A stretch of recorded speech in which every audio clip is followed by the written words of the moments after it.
Okay, so I just saw Tusk, the Kevin Smith quasi-horror comedy film, and this was a weird one. This might be unequivocally the weirdest movie I've seen in a while.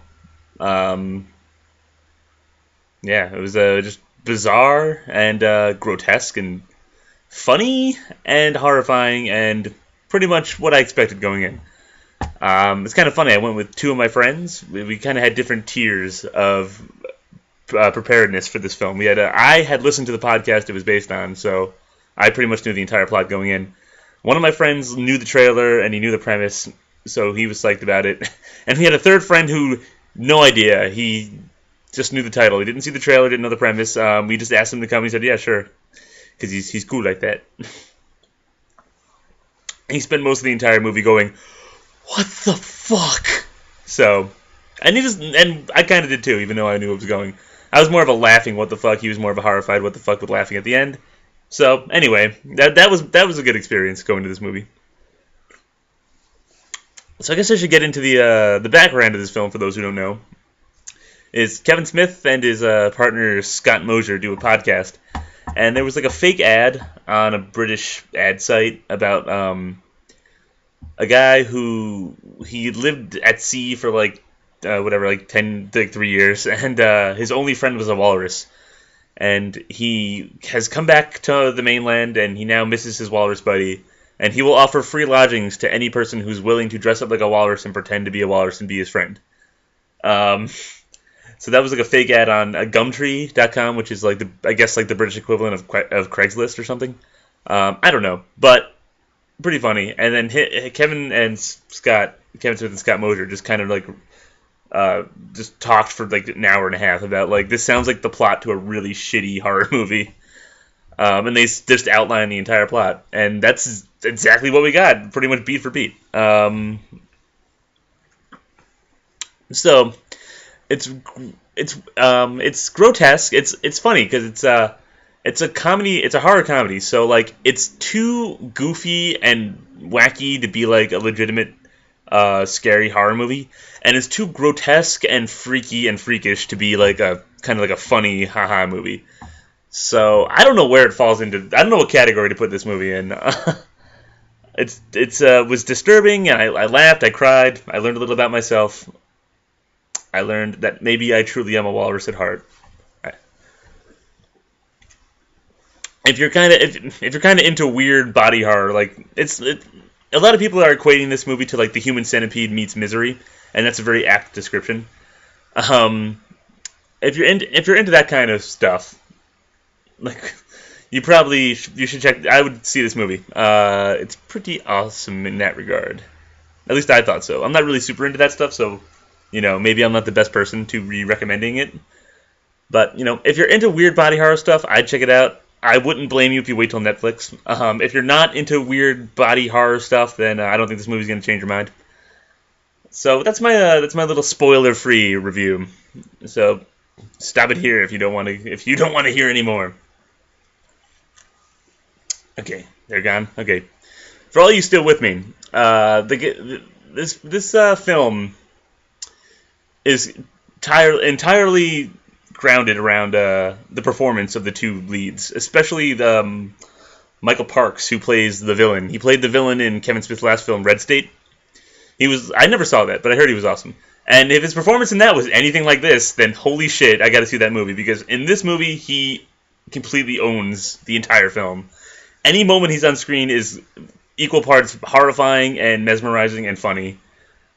Ugh, This role, the dialogue, could have easily, in the hands of a lesser actor, completely sunk the entire film. But somehow this guy is able to spout literary references, nursery rhymes, screaming like an animal, grunting like an animal.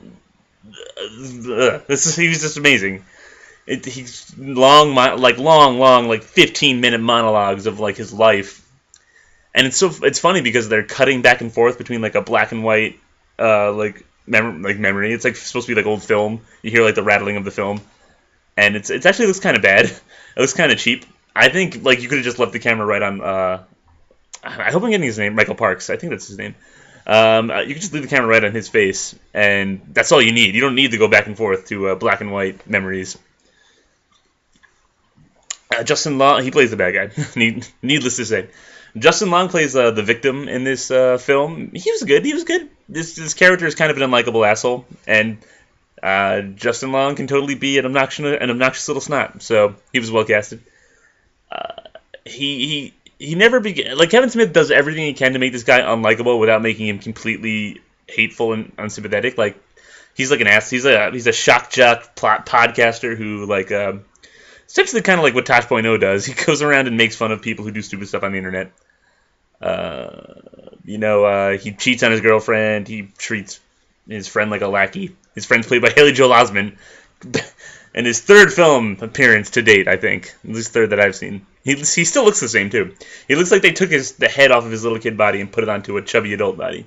So, he's joining the class of us boyishly good-looking chubby guys. And there's pretty much only 5 characters in this film. There's the victim, the mad scientist guy, the victim's 2 friends, and Guy Leponte. I believe I'm pronouncing that correctly. He's played by a really famous actor, one of the most famous actors I think right now, in like complete super makeup. Like it was impossible to tell it was him until he started like talking. Once he started talking, I kind of could tell. I feel like a lot of people are checking IMDb on their phones when he shows up just to check to see, is that who I think it is? He was funny. He was pretty good. This is an actor who has a reputation for going over the top and getting really wacky. And it was strange because he was really wacky in this film, but it was very deadpan wacky. You know, it was like he was doing Inspector Clouseau kind of thing going on, where he's like he takes himself very seriously, and he just sounds and acts ridiculous. So he was good. He made me laugh a lot. One scene with him goes on really long and is completely pointless. It's a flashback to where he first meets the bad guy, and he's like an ex-police detective who's like hunting the carpenter, the mad scientist character. They show them first meeting, and it's a really just like drawn out scene where nothing happens. There's so much crazy shit going on, and you just want to get back to that. You don't want to like deal with this weird scene. So yeah, a lot of this movie is just dialogue. It's a Kevin Smith movie, so obviously a lot of the film is just dialogue.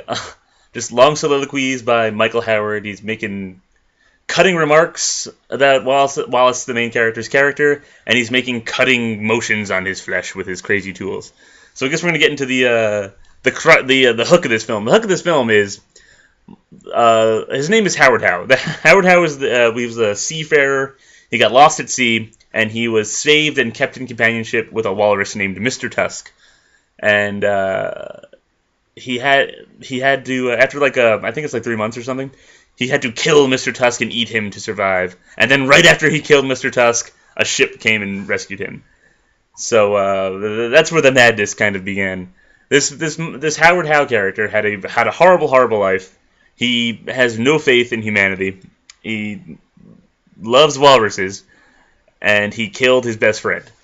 So, in order to reconnect with his long-lost friend, this character has been kidnapping people and using amateur surgery, altering them into a walrus-like creature. That's exactly what it sounds like.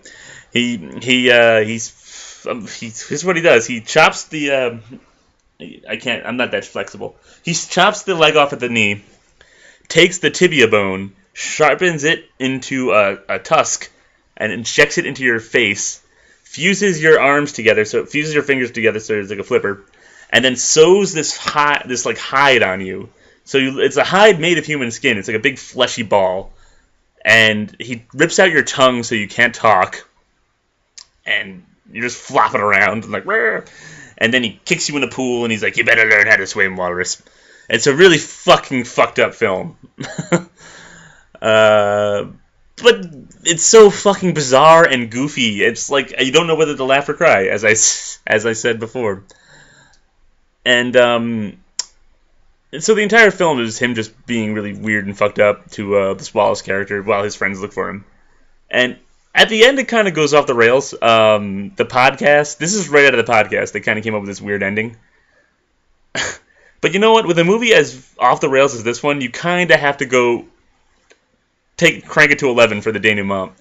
And in this denouement, the Howard Howe character, the bad guy, puts on his walrus costume. He has one too, and challenges Wallace to a walrus duel. Who could be a better walrus? And they're just like slamming into each other. All of this is done to the Fleetwood Mac song "Tusk," which was hilarious. I was really hoping that song would be in the movie at some point. And then his friends break in, and right as they're breaking in, Wallace just impales Howard Howe with the tusks. Yeah, this is a spoiler section, by the way. I mentioned that before, right? So yeah, I think my friends took issue with this scene, as it up until this point, the film was kind of plausible in a weird way, but at that point it just became cartoonish. Which, you know what? As I said before, you got to crank it up if the whole movie's at 10. You got to crank it to 11 for the final. It also brings up an interesting concept about the Howard Howe character, because he didn't seem disappointed or angry when he was killed. He seemed relieved. So, in my interpretation of what was going on, is that he hated himself and he wanted to kill himself. But the only apropos death he could feel was to commit suicide via walrus. A walrus is the only thing he felt could release him from this eternal suffering. So he's been crafting the perfect walrus killer out of all these people he's been kidnapping, and finally he found the perfect one in Wallace. It's also, when you're coming out of this film, if you're like me, you had one question, which is, if this guy's he's super rich, apparently. He has this huge house. If you're super rich, and why don't you just buy a fucking walrus if you miss your walrus so much? It seems like it'd be easier than kidnapping a person and turning them into a horrible monstrosity. So in my own little headcanon, I imagine that he bought a walrus, and he couldn't get the walrus to kill him, because walruses are just too gentle. So he realized the only animal on Earth that has the propensity of violence to kill him is man. Man is the only true killer. So he has to kind of augment a man into a walrus to get the heart of a walrus and the heart of a man together is the only salvation for him. That is the kind of concept that I came up when I was watching this movie. So you can come up with your own. I didn't have a problem with the quote-unquote fight scene at the end. The problem I did have was the very, very, very last scene in the movie where the friends they find him, and he's like all like, all walrusy. And then it cuts to like 1 year later, and his friends are walking into like this shittiest fucking animal sanctuary I've ever seen in my life. They go up to this pen. It's like literally a piece of concrete with like a shitty pool and like a little like cave. And like Wallace crawls out of it, and they throw him a fish. And I'm like, why the fuck isn't he in a hospital right now? Why is he still in the walrus suit? Why didn't they cut him out of it? Like, maybe there's in between scenes, they take him to a doctor, and the doctor's like, this guy really knew his stuff. If we cut him out of this suit, he's gonna die. Okay, whatever. I'm buying that there's a human walrus. I guess I could buy that they can't get him out of the suit. But why is he in the world's shittiest petting zoo? Like, why isn't he in like some kind of insane asylum? The only explanation for that I could imagine is that it was too expensive to rent out like a hospital or something, and Kevin Smith was just like, "Fuck it, let's throw him in a pen in my backyard." That's the only explanation I could see for that. So even though I just kind of spoiled the entire story for you, this movie is not really about the story per se. It's about the performance of the main villain and the visual of the human walrus, which is very grotesque. It really stuck with me a long time after I saw this movie, and the fucked up things that happened to him. You know what? You could probably Google pictures of him, but if you plan on seeing this movie, I would go into it without looking at what the human walrus looks like. It kind of it really like shocked me when I first saw it, and yeah, I don't want to spoil any more of this movie. As I said before, if this sounds like the kind of thing you're into, check it out. It's definitely gonna be on Netflix. This is totally a Netflix movie. If you're not into this kind of creepy, fucked up stuff, this movie's not going to change your mind about that. But all in all, I'm happy I saw it. When I first walked out, I was like, I probably never want to see that movie again. But after digesting it for a bit, I'm probably going to watch it again. I definitely would like to hear the commentary. I would really like to hear Kevin Smith explain. All right, guys. I'll see you guys next time. Oh no. I done it again. Hashtag Walrus, yes.